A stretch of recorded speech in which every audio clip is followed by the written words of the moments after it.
Hello, this is Victor. I'm here with a new video, and this time I want to talk about my experience in the last tournament and how I have to change, how I want to change to, on how I select the armies and how I will play in future as well. And this will not impact too much the army, but this was some thoughts and some things that I have from this tournament.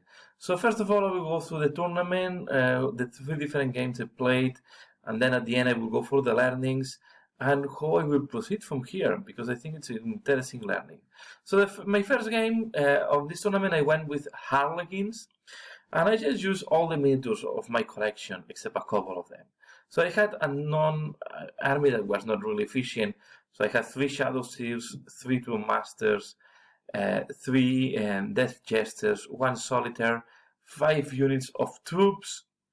I only had 1 transport, one is 1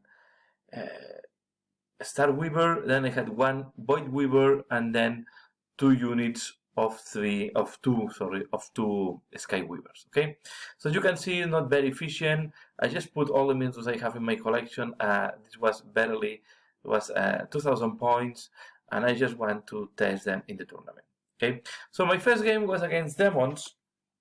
It was quite a very heavy magic demons, and yeah, in this game I just rushed to close combat because I thought that I can get them by surprise. But of course, no thinking in retrospective, I should not rush because I have shooting and they have no shooting. I get too close to his psychic powers, so he start to smite and to even do all his powers on me and start killing my characters. So yeah, it was not the best choice. And on top, the problem I have, because I was not that familiar with the army, I was not playing fast enough. So this is why I don't do the battle report, because we only play 2 turns, and I consider that 2 turns is not long enough for the battle reports. I have to say that I was not that familiar with my army, and on top, the Harlequins are playing a lot on the 3 phases. So I have some shooting. First, I had 6 psychic powers, so I have to choose how to use them, and I had to get familiar as well on them. And then you have a lot of shooting, and then also you have a lot of movement before, so I move a lot. You have a lot of psychic powers, you have a lot of shooting, or quite a lot, and then on top you get in close combat in turn 1. So you really are using all the phases from turn 1, and this is really time consuming, especially in part because I was not 100% familiar with the army I was playing. So yeah, anyway, we play the second 2 turns. Yeah, I know that is not enough. I was ahead in points, so I had a very narrow win on this one. So I focus my gaming in try to have board control, in try to have objective control. I try to you can see all the demons were in one corner, so I try to block them in their own corner, and for that try to capitalize on that.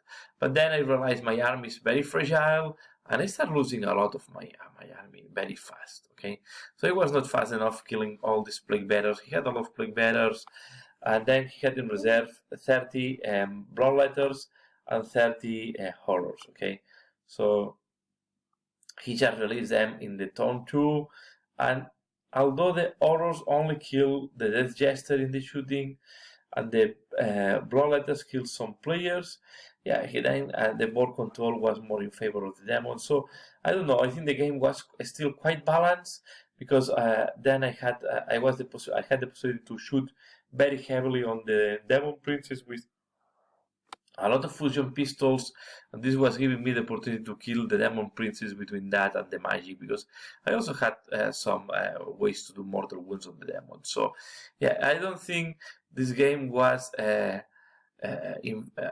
will say it was getting longer. I don't think was in favor of any of the 2 armies in particular. Maybe the demons at the end had a little better position because they have more numbers, but I realized that the Harlequins can kill quite fast enemy units. So I kill a lot of bloodletters and they have charged to me. So if I have the opportunity to shoot at them and then charge them, I will have, also do some pain on them. So I don't know. So it really was interesting to see how this game was evolving. But yeah, I have to say that I have to be more familiar with my army to be able to play faster, and I have not played stratagems because I was not familiar with the stratagems. We were in a rush at the end. I have not looked attention to the stratagems. Okay, this was my first game. You have seen here some pictures. Okay, and my second game was against Elder, and this Elder was a heavily vehicle and shooting. So he had 3 prisms. He had 3 flyers, so 2 Hemlocks and then the Crimson Hunter, and then the rest were the Avengers. I think was the Scouts, how they call the snipers, and then some bikes.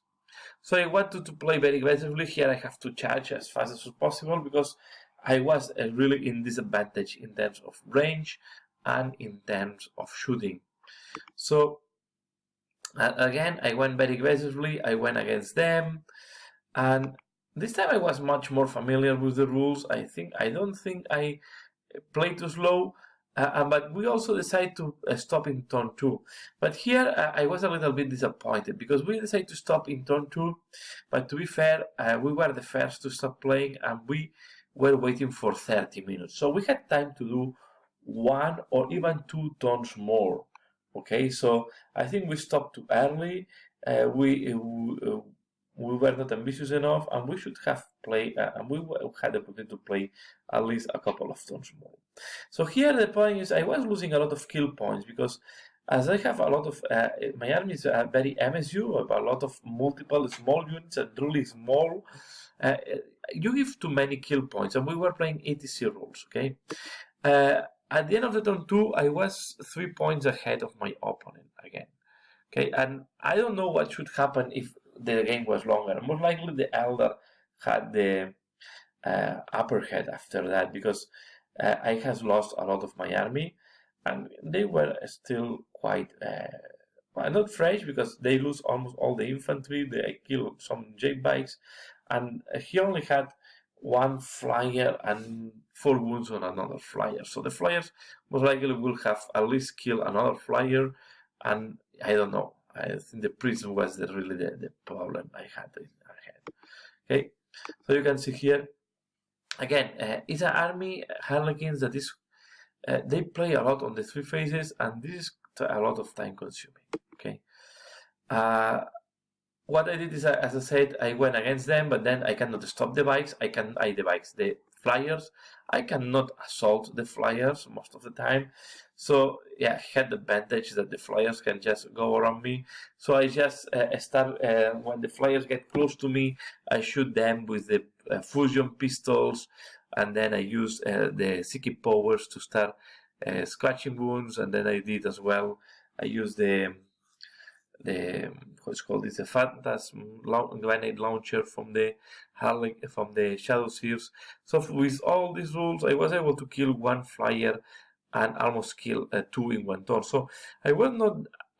I will say I was not that disappointed, but yeah, my army is very fragile, and when these sprints were shooting, they were killing 1 unit at least. Okay, so yeah, you can see here, and I don't have too many pictures. This is why I'm not doing battle reports. So here you see, this is when the flyers get close to me, and I had here some fusion pistols that I use against these flyers.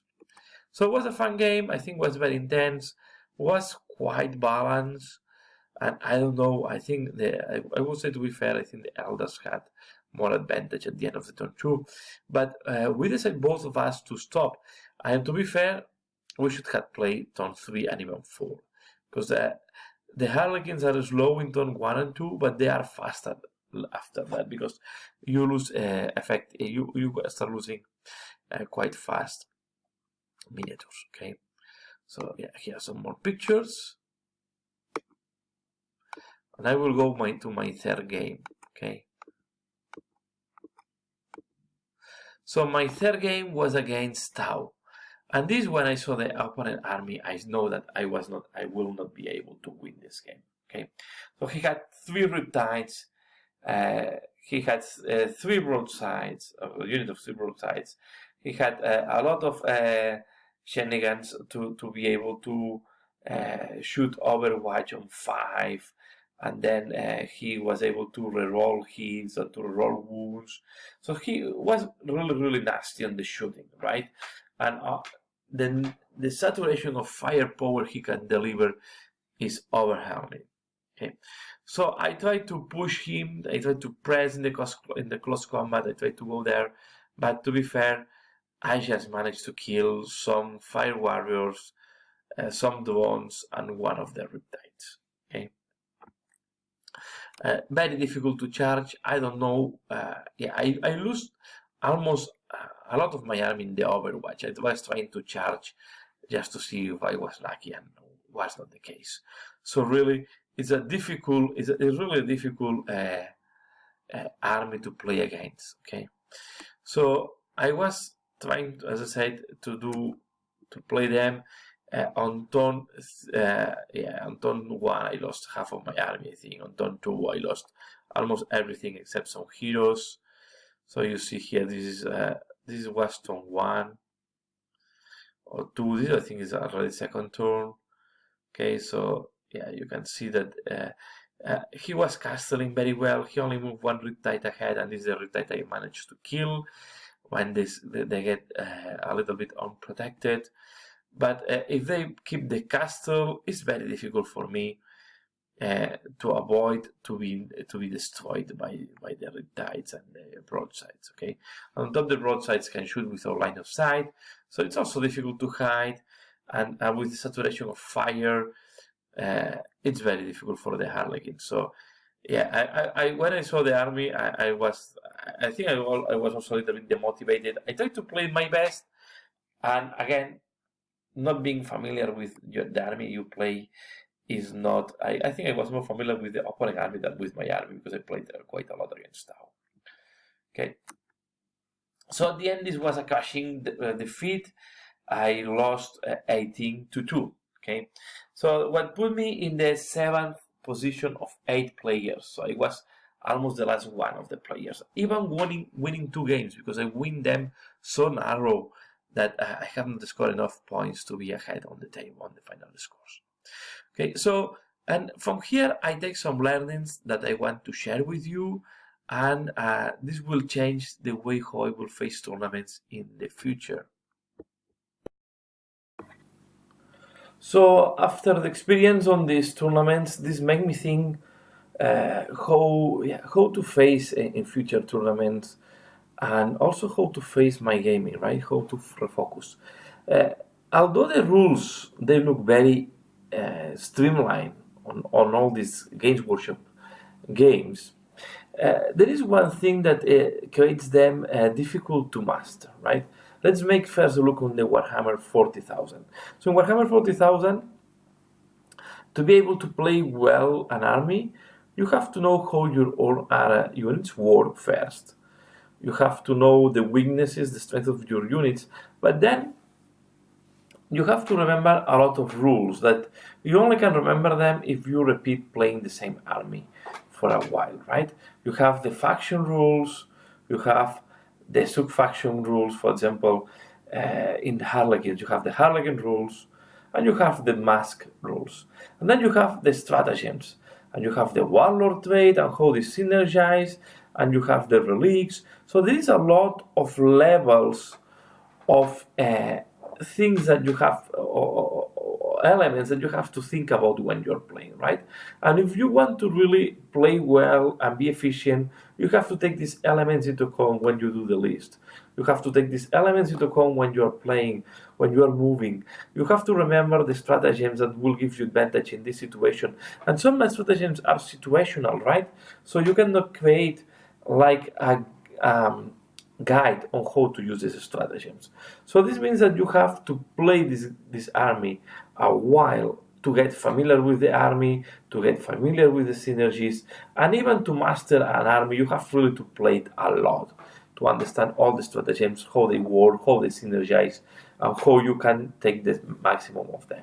And I think here, if I put example, Eric Beer make a better choice than me. So he focused in one of his armies, and he decided to go to 8th edition focusing one army. So this makes me think that I would like to focus on just one army. And this brings me to my next question. So in my list of armies, I have quite a good amount of armies to choose from, right? I can play Dark Elder, I can play Chaos or Marines or Chaos Demons, Adeptus Sororitas, Space Marines. Then inside of Space Marines, as my chapter is not, I have not painted them in any chapter, can be any chapter that I want to choose. I can play Dark Angels, Harlequin, plus that Dark Elder. I realize that Harlequin alone will not go anywhere. I can play Imperial Knights, and most likely Imperial Knights will go combined with any of my Imperial armies. I can play Astra Militarum, most likely support with Imperial Knights or Adeptas Sororitas, okay? So what that means is that I have to make a choice of army. And I think what I will do, to make it a little bit more interactive, I will create a poll here in the channel, in the channel blog part, and I will let the people to choose what army you would like me to focus. So what I will do is, once this army is chosen, I will really focus on this army. I will try to learn this army, and I will play this for a while, mainly on the competitive scene. Of course, if I go to the most I will say narrative part, then I don't care. But this means that some of my armies will remain in the shelf for a while and will not get out of the shelf soon. On Age of Sigmar, although there is not so many layers, they start creating out of layers as well, because you don't have the stratagems yet, okay? But you still have the faction rules, sub-faction rules, and then you have all the rules of each character. What creates, although the rules of the game are quite basic, I would say, are quite streamlined, with all these levels of information that you have on your army, it makes it also complex. So if I want to really be efficient, although in Age of Sigmar I feel more confident with jumping between two armies, maybe between the Skavens and the Stormcast Eternals, maybe I will focus a little bit more on the Stormcast Eternals, and I will try to see how I can squeeze the Stormcast Eternals. At least I will try to focus them with Stormcast Eternals for the next year, something like that. Okay, so I can really play one army and optimize this army the best I can to see where I can arrive also, okay? And this also can drive some painting choices, because if I need to improve the army, most likely I will need to check which units will be better to complement my army. Okay, and then there is another game that I'm very interested about that I will talk this later on in a different video, that is on Warhammer Underworlds. It's really a game that I'm enjoying a lot. Maybe it's the game I played the most in this year because I really enjoy, and I've been very unlucky that I cannot participate in some of the tournaments, and I will not be able because they happen when I'm traveling. So I will not be able to participate in these tournaments. But anyway, I will say my landing on this, really from this tournament is, especially on 40k, I think on 40k is where I have more lack of knowledge. And when I say 40k, it also includes Kill Team, because both games are working on the same direction, right? So you have your core rules, but all these stratagems that you have to spend CPs and so on, this creates a level of complexity that you need really to practice a lot on an army, so in order that you can master this army. I think at the beginning of the 8th edition, this was not that complex, because there were only 3 stratagems, and most of the armies did not have complex stratagems. But now that the armies have stratagems and psychic powers and warlord traits and relics and all this stuff, yeah, if you want really to play well an army, you need to play it for a while until you understand how the army works. If not, it's going to be very difficult to understand synergies and to understand all elements of the army. And this is what I wanted to talk here. So this was a little bit tournament wrap up, and then as well talk about future and learnings I have from this tournament. I hope I can play faster next time. And yeah, let me know. I will put a poll, and I will let the people to choose or to vote for the army that they would like to see in future in tournaments played by me. Okay, so that's all for now. I hope you have enjoyed this video. It's more a chat maybe, but I really wanted to share this learning with you. And yeah, that's all for now. So as usual, give a like, comment, give me your opinion, and thanks a lot for watching, and see you in later. Bye.